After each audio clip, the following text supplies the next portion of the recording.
Hola a todos, ¿qué tal? ¿Cómo están? La pasión de Jesús, contada por los 4 evangelistas, ha inspirado desde el Renacimiento grandes obras musicales como las Vísperas de la Virgen de Monteverdi o las Pasiones de Bach. Nuestro invitado de hoy, el director de orquesta argentino Leonardo García Alarcón, especialista en el Renacimiento y en el Barroco, va a estrenar su primera composición de gran calado, una Pasión de Jesús basada en el Evangelio apócrifo de Judas.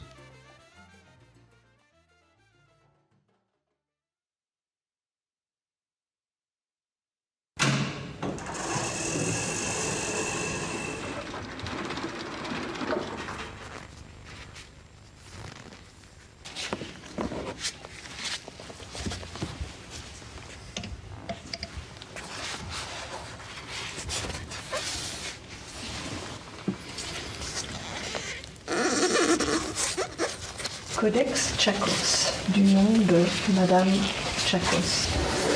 Voilà.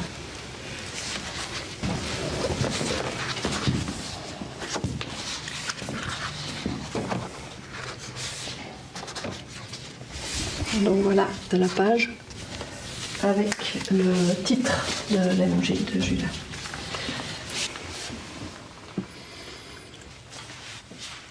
Evangelion Judas.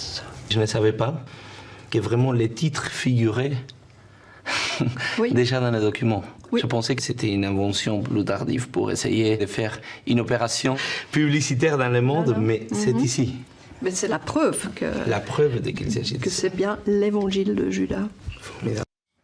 Realmente fascinante. Y precisamente para hablarnos de esta obra que va a estrenarse en Francia el 23 de septiembre en el Festival d'Ambronay, Leonardo García Alarcón ha sido tan amable de venir hasta nuestros estudios. Muy buenas tardes, Leonardo. Buenas tardes, Jordi. Y muchísimas gracias por volver, como dice el tango.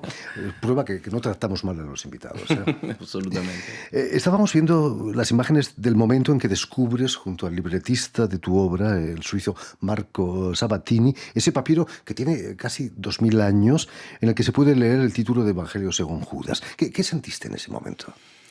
Bueno, lo que se siente es un inmenso respeto por el tiempo y el espacio, ¿no? Porque de repente uno se siente transportado y nos ubicamos inmediatamente, cronológicamente, en la historia, como una parte de la historia. Y estar allí a mí me provoca la más grande imaginación como para que podamos reconstruir todo lo que vivía y lo que respiraba en torno a él, ¿no? Porque todo lo que es antiguo, de alguna manera, no lo fue. Y eso es lo que interesa, la modernidad de esos manuscritos. Imagino que en tus investigaciones musicológicas has podido consultar manuscritos increíbles, pero nunca algo como un evangelio, ¿no? No, jamás. Hay también en la Biblioteca Bodmeriana de Genève extractos de los evangelios de Juan y de Mateo. Entonces es una obra que está rodeada de incluso discursos de Nabucco. O sea que estamos hablando, no hablo ni siquiera de lo que es Calderón, Shakespeare e incluso manuscritos de cuentos de Borges que vivía en Ginebra. Entonces está rodeado verdaderamente, lo que imagino es cómo entre ellos se hablan por la noche, ¿no? ¿Qué tiene de particular este Evangelio según Judas, que es apócrifo, que significa que la Iglesia Católica no lo reconoce como auténtico? Quizás sí, pero no... Sí, como auténtico es imposible de negarlo porque existe, pero es verdad que la Iglesia Católica considera los evangelios inspirados, el de Mateo, el de Juan, el de Lucas y Marcos, como los evangelios realmente más inspirados por el espíritu, digamos, y poéticos, de alguna manera, que cuentan toda la historia. Los otros evangelios cuentan extractos de alguna manera de la historia. Entonces, en este evangelio de Judas, la relación entre Judas y Cristo es muy estrecha. Simplemente es un evangelio gnóstico en donde se cree justamente en un ser interno que no es el Dios que ha creado el mundo. El Dios que ha creado el mundo es un demiurgo, casi un impostor para este tipo de pensamiento. Y el Dios verdadero está adentro nuestro. De alguna manera sería el Dios que ha creado el universo, pero que está en las profundidades del ser y de las galaxias.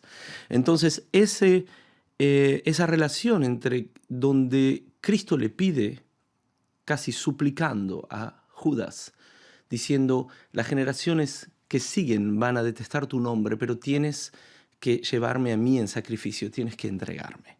Eres el único que tendrá el coraje de hacerlo.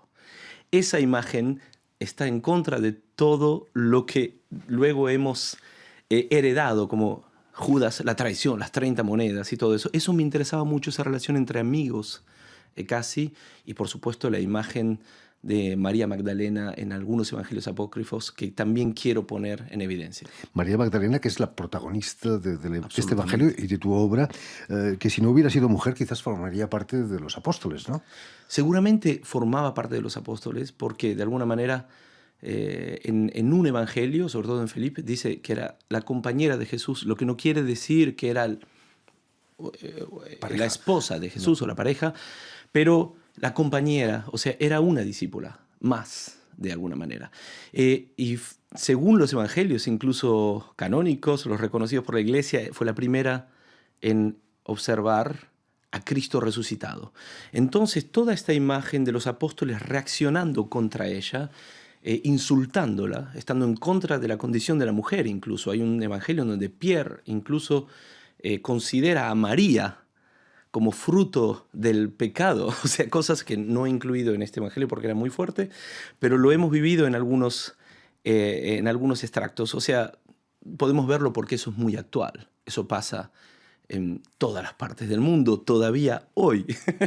Por eso, poner en escena qué es lo que pasó en el interior de esa casa, en donde se encontraron todos los apóstoles con la Virgen y la llegada de María Magdalena, ese caos sonoro entre todos golpeándose, no estuvimos con él, lo negamos, no estuvimos ni en la crucifixión, es lo que más me interesó de poder poner en mi mise-en-scène. Si Judas tenía mala fama, María Magdalena peor todavía, ¿no? Era considerada como una prostituta para muchos. Sí, normalmente no es la misma María Magdalena en la Biblia. Normalmente son dos personas diferentes. Pero es verdad que en el Dies Irae, cuando se dice qui Mariam absolvisti, et ladronem exaudistis, y perdonaste a María. O sea que en el medioevo también se quería perdonaste a María Magdalena. Había algo que Sí. perdonar, ¿no? Cuéntanos, ¿cuándo y cómo te interesas por este evangelio de Judas? Y como objetivo de un oratorio. Jordi, estaba en una conferencia de María Kodama en la Biblioteca Bodmeriana, donde se encuentra el Evangelio de Judas. En Ginebra. En Ginebra, donde vivo. Y mi madrina de corazón, Anne Geisendorf, me dice, Leonardo, luego de que hablé con María Kodama sobre Piazzolla y Borges, sobre la relación entre ellos dos, cosas que guardo conmigo en este momento, mi madrina me dice, ¿qué te gustaría componer? ¿Qué te gustaría crear luego de escuchar todo esto? Y digo, una ópera sobre Frankenstein, que fue escrita al lado de la biblioteca, en Ginebra, en 1816. Mary Shelley. Sí, Mary Shelley. Y luego un evangelio, un oratorio sobre el evangelio de Judas que se encuentra aquí. Y ella me dice, y vamos, yo te comando esta pieza. Entonces salió como un cuento de Borges, que es lo que he imaginado de alguna manera, y Marco Sabatini ha creado una historia de acuerdo al Cántico de los Cánticos, al Cantar de los Cantares, al libro de Job, los evangelios apócrifos y también los evangelios canónicos, en donde es una historia, que es como una historia de hoy, que cuenta una historia actual, pero basándose en la historia pasada. Lo he imaginado en Buenos Aires, debo decirlo, Jordi. He imaginado que la historia empieza en Buenos Aires en marzo de 2022, luego de la pandemia, en donde un hombre que no recuerda nada de él, pero que se sabe que es compositor, y tal vez es Johann Sebastian Bach, busca un órgano de iglesia. Cuando llega a la iglesia no lo dejan entrar vestido así, hablando en alemán. Entonces va al Café Tortoni en Buenos Aires y en ese café decide, cuando le dan un bandoneón, empezar a escuchar ese instrumento, lo ve, y el instrumento toca para él. Toca para mostrar su sufrimiento, y en ese momento empieza a decir unas palabras. Un hombre empieza a cantar como si fuera un cantante de Troilo, Goyeneche, y empieza a decir, ama a tu prójimo como a ti mismo, y se da cuenta que algo no funciona. Y los cánticos de otro mundo empiezan, cánticos luteranos, cánticos católicos, cánticos orientales, cánticos medievales. Y entramos y está en la escena de la crucifixión y el oratorio comienza con Johann Sebastian Bach observando de la mano de Jorge Luis Borges, que ha inventado este cuento en mi imaginación, como Virgilio y Dante en la Divina Comedia, Bach y Borges caminando dentro de esta pasión. Fantástico, ¿no? ¿Cómo reaccionó Marco Sabatini cuando le propones escribir el libreto? Marco Sabatini, que además había trabajado con Omar Porras, el famoso director de teatro colombiano, que vive también en Ginebra. Omar, un grande, Omar Porras. Estuve con él y estoy armando un proyecto también que no podemos anunciar, pero la admiración que tengo por él hizo que él me diera su propio libretista, que es Marco Sabatini. Yo he visto una psique extraordinaria, sin palabras, en Ginebra, donde Marco había preparado el libreto, y cuando ha empezado a trabajar yo me di cuenta inmediatamente que lo que me había propuesto era algo teatral. Y eso era realmente lo que necesitaba para poder llevar adelante esta pasión. Hay que saber que Bach incluso fue acusado también de escribir música demasiado teatral en sus pasiones. Demasiado bella también. Sí. Has mezclado instrumentos antiguos y contemporáneos, como el bandoneón del que nos hablabas. Veamos unas imágenes del documental Pasión, el nacimiento de una obra que todavía no ha sido estrenado. C'est-à-dire que l'oratorio commence avec... Mais il n'y a pas de souci, ça. Que l'oratorio commence avec toi. L'oratorio va commencer avec toi.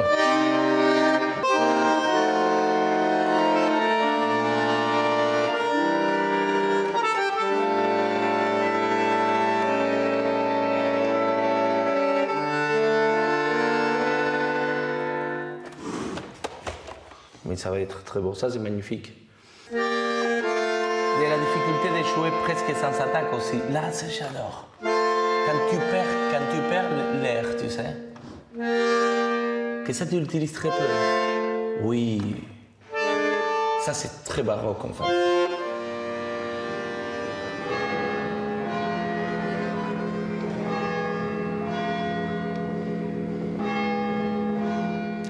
El bandoneón, en definitiva, era el órgano de bolsillo que los alemanes llevaron a América, ¿no? Exactamente. Los primeros se empezaron a construir alrededor de 1925 en Alemania y los marinos los han llevado entre Primera y Segunda Guerra Mundial, pero el tango de Gardel, el tango viejo, se acompañaba con guitarras. El bandoneón luego poco a poco fue entrando en los bordeles y empezando a acompañar no solamente los cantos en Alemania, sino a los cantantes argentinos. Lástima que Bach no conoció el bandoneón, si no se lo hubiera llevado al Café Zimmermann, ¿no? Seguramente. Donde tomaba café y chocolate. Sin ninguna duda. La elección del italiano como idioma para el texto no fue solo porque Marco Sabatini habla italiano, ¿no? No, dudé muchísimo en hacerlo en castellano o en italiano, pero finalmente el italiano creo que es la lengua que por la cantidad de doble consonantes se presta mejor a la música y a la comprensión a distancia incluso, y de alguna manera la música y la ópera fue creada con esa lengua. Y para mí, tan acostumbrado a hacer Monteverdi y toda la ópera italiana, por supuesto que iba a ser una lengua que me faltara. Pero por supuesto, ahora que la escribí, he sentido tantos acentos argentinos y latinoamericanos en mi música que el castellano apareció y que incluso he debido incluirlo, porque Quevedo, por ejemplo, Calderón y algunos extractos figuran en el interior. También debo decir que la figura de Pasolini y su film El Evangelio de Mateo de 1964, donde ha utilizado tanta música de Bach justamente, también me han invadido, y por eso he decidido empezar el oratorio también con su poema La Crucifixión, La Crucifixione, de Pasolini, porque creo que tiene que estar ahí observando también ese momento, el momento en donde las últimas palabras de Cristo están acompañadas de un poema de Pasolini. Imagino en el momento de ponerte a componer, tu preocupación era estilística, estética, ¿no? ¿No fue un rompecabezas decidirte por un estilo o has cogido un poco de todo? Debo decir que al principio fue muy difícil, sobre todo este mes de enero. Estuve en la Villa Médicis en el año 2017, que finalmente es un lugar que es difícil para la composición porque estamos rodeados de tanta belleza. Entonces tuve que volver ciertamente a un desierto como para volver a encontrar ese estilo. Y creo que en enero del 2022, después de momentos muy difíciles conmigo mismo, he decidido aceptar muchas cosas y aceptar también mi condición de argentino. de alguna manera fue un ejercicio de identidad muy, muy fuerte. Y entonces no solamente han surgido la música medieval y renacentista en un estilo moderno completamente, un Padre Nuestro a 13 voces, por supuesto, en un estilo absolutamente moderno, pero con técnicas antiguas, fugas, cánones, como en el arte de la fuga, pero aplicados a la voz, y las variaciones Goldberg, por supuesto, cánones en todos los tonos, pero también luego han surgido zambas. Cuando San Juan le dice a San Pedro, siempre fuiste difícil, tienes que entender lo que es María Magdalena, la quiso más que a nosotros. Y en ese momento le canta una zamba. Y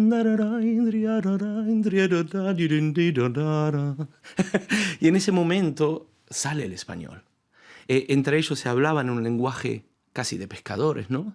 O sea que de alguna manera ese lenguaje tiene que ser ese, no el mismo de María, por supuesto, donde la acompaño de algo celeste en permanencia, y es un lenguaje casi post-dodecafónico y atonal. O sea que cada personaje, de acuerdo al texto que está hablando, toma otra dimensión. A veces hay negros spirituals, hay un rap psicodélico en un momento, en donde hay una visión de Judas, de su muerte. Hay momentos muy árabes, orientales, por supuesto, que cantaban entre ellos, como mantras utilizados, por supuesto, música brasilera, que no es algo que yo tenga, tango, Piazzolla, por supuesto, las fugas de Piazzolla, pero aplicadas al coro. Por supuesto que hay blues, sin que yo lo sepa, porque no es música que escucho, pero salió. Música africana, danzas, quechua. O sea, todo eso está adentro y lo he sabido luego de haberlo compuesto. Eso es lo que más me sorprende. Finalmente, Bach hizo lo mismo. En ciertas composiciones, en ciertos conciertos, los copió de Vivaldi. Es verdad que El se inspiró concierto muchísimo. italiano, ¿no? Sí, Se el inspiró, concierto eran italiano. copia, eran Sí, y copias. sus conciertos son inspiración. Es como si hubiera visitado Italia, es increíble, es un viaje. Sí. Para él era como la samba para ti, ¿no? Exacto. Más o menos. Volviendo al estreno de esta Passione, Tu Passione di Gesù, los intérpretes van a ser tus formaciones habituales, la Capella Mediterránea y el coro de cámara de Namur. ¿Cómo han acogido ensayar una obra compuesta por su propio director? Yo no les he preguntado directamente porque me daba mucho miedo y pudor de que rechazaran, ¿no? Entonces he dejado ese trabajo a amigos que han hecho el trabajo para poder traerlos, y realmente veo que están todos aquí. Así que eso me da verdaderamente muchísima emoción. No he hablado con ellos, va a ser este lunes 12 que empezaremos a leer el oratorio. Así que va a ser un momento muy fuerte para mí. Intenso. María Magdalena va a ser interpretada por la soprano también argentina, que tú conoces muy bien, Mariana Flores. No dudó ella en aceptar el papel a pesar de la dudosa reputación de María Magdalena. No. No hubiera preferido María, quizás, la Virgen. No. Para mí, como María Magdalena habla también en un lenguaje muy de tonada mendocina y de samba norteña argentina, y Mariana canta esas canciones para mí como nadie, tenía que ser ella que la encarne, sí. Tu Pasión de Jesús es una manera de desfacer entuertos, como se dice en el Quijote, y darle a María Magdalena el lugar que se merece en la historia. Creo que de alguna manera es evidente que el rol de la mujer también en la historia de Cristo fue algo muy, muy fuerte. Tuvieron un rol primordial y generalmente, y no sé por qué razones, se han querido ocultar, o por lo menos que estén en la sombra. Y es verdad que en este oratorio vamos a ver esa imagen con muchísima fuerza, y creo que el documental de Jean-Marc Vouzoux que pudo hacer desde el principio que compuse, que estábamos viendo en ese momento, espero que lo que puedan ver en algunos años, en algunos cines, pueda de alguna manera traducir lo que hemos vivido en todo este tiempo de creación. Finalmente, este oratorio se inscribe en el movimiento Me Too también, ¿no? Yo no me di cuenta porque no formo parte de ese movimiento, aunque comparto todas las ideas que tienen que ver con por lo menos el poner en evidencia a qué punto la violencia sexista puede transformar la realidad de muchos seres humanos. No hablo ni de hombres ni de mujeres, de muchos seres humanos que sufren. ¿Habrá grabación pronto de este oratorio? Querríamos grabarla, pero France Musique me ha pedido de venir a grabar. He rechazado durante 3 veces, pero a la 4ª vez he dicho que sí. Así que va a haber una captación el 23 de septiembre próximo en el Festival de Ambronay, que de alguna manera es mi casa musical en Europa. En fin, pues ya lo saben, si tienen tiempo y ganas, vayan al Festival de Ambronay, donde podrán escuchar por primera vez en la historia de la música este oratorio, La Passione di Gesù, de Leonardo García Alarcón. Y si están en Suiza, el 25 también en el Victoria Hall de gran sala ahí en Ginebra. Muchísimas gracias por haber estado aquí con nosotros, Leonardo. Gracias, Jordi. Mucho éxito con esta obra. Permíteme también que dé las gracias a Guillaume Buffet y a Julian Leng, quienes se han ocupado hoy de la realización del programa, y saludar también a nuestros telespectadores que nos siguen en todo el continente americano gracias a la cadena Unión Continental Latinoamérica y también de la red TAL, que reúne las televisoras públicas y universitarias de toda América Latina. Y a ustedes, muchísimas gracias por su atención y les damos cita para una nueva edición de El Invitado de Radio Francia Internacional.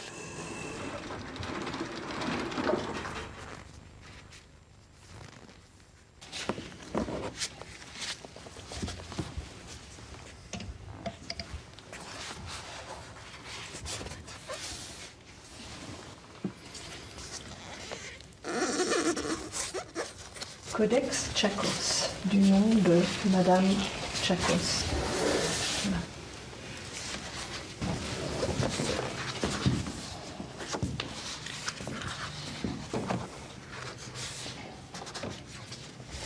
Donc voilà, de la page avec le titre de l'évangile de Judas.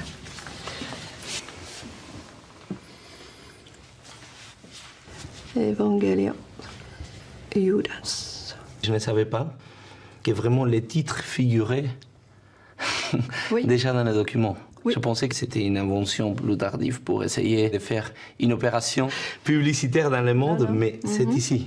Mais c'est la preuve que, La preuve de qu'il s'agit de que ça. c'est bien l'évangile de Judas. Formidable. L'inspiration que tout cela donne. Pour vous Aussi, oui. aussi, oui, j'imagine. Bien sûr, presque respirer, parce que vraiment c'est plus que poétique.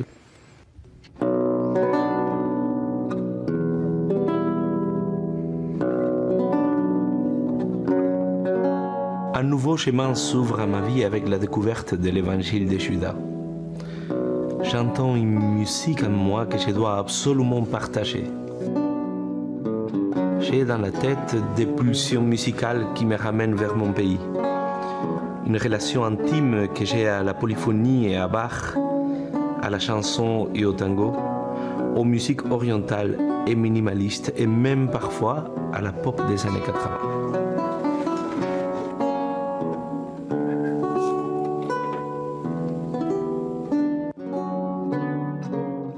Moi, j'adorerais que tu rentres dans le premier chœur. C'est-à-dire que l'oratorio commence avec... Mais il n'y a pas de souci, ça. Que l'oratorio commence avec toi. L'oratorio va commencer avec toi.